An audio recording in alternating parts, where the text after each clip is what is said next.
Hi, and welcome back to Writing an Analysis Essay in 6 Easy Lessons.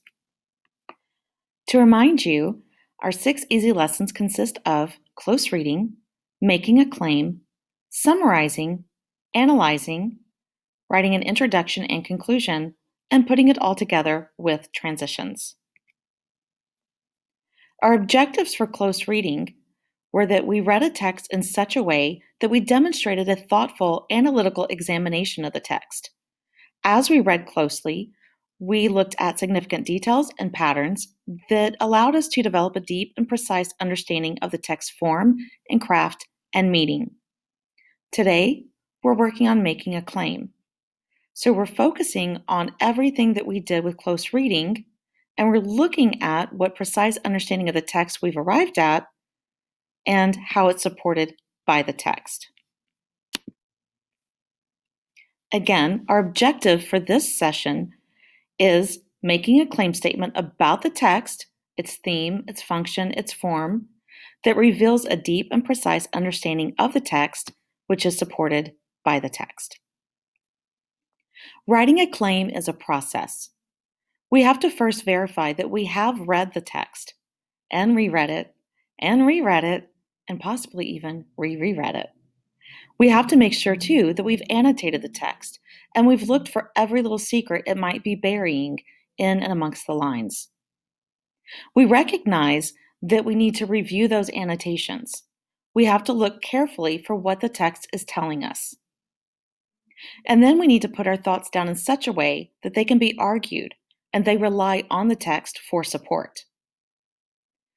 In doing so, we make sure that we have one sentence that is clear and concise. No more, no less. So if you don't remember, I was listening to Ruth B's Lost Boy lyrics, and I'm looking at the song and I'm analyzing to see what message Ruth B and Lost Boy is trying to tell me. Previously, I looked at the lyrics and I noticed that she uses both positive and negative diction. Originally, the song starts with negative, that she was alone with nowhere to call home, and her only friend was a man in the moon. But we noticed that as she moved throughout the song, she shifted towards diction with positive connotation, and that even diction that stands alone might be negative was used in such a way that it created a positive, happy feeling, such as being a lost boy. In this case, her being a lost boy was not a negative thing, but it was a positive thing that she's now in Neverland, another happy, positive place. And she's with friends, and even though they're bored, a negative feeling, they're happy because they're playing in the woods. So I've listened to the song a cajillion times, and I've annotated the lyrics clearly. I've recognized patterns of her text. And in doing that, I've concluded that my claim is, through the allusion to Peter Pan and Neverland, and by using powerful diction to Ruth B's Lost Boy, let me read that again.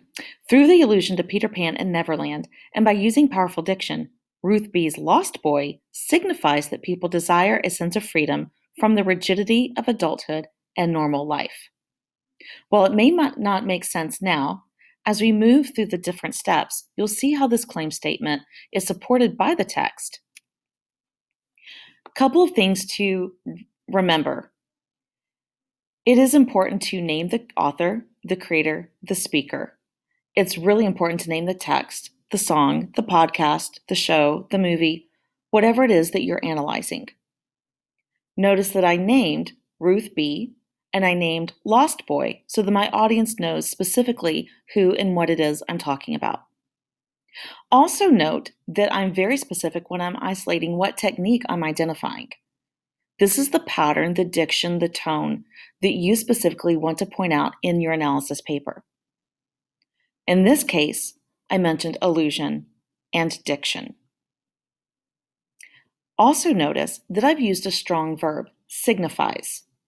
I want to avoid boring verbs, mundane verbs. I never want to show or tell my audience anything because Ruth B isn't showing or telling me anything. In this case, she's signifying. She's signaling to the audience that something specific is going on. And lastly, ask yourself what the text is doing. And answer that in your claim statement. What is your text proving? Again, answer that in your claim statement. And then lastly, ask yourself, can it be supported by the text? The support from the text is what you will see in the analysis part of your essay. I'll see you again later for step 3.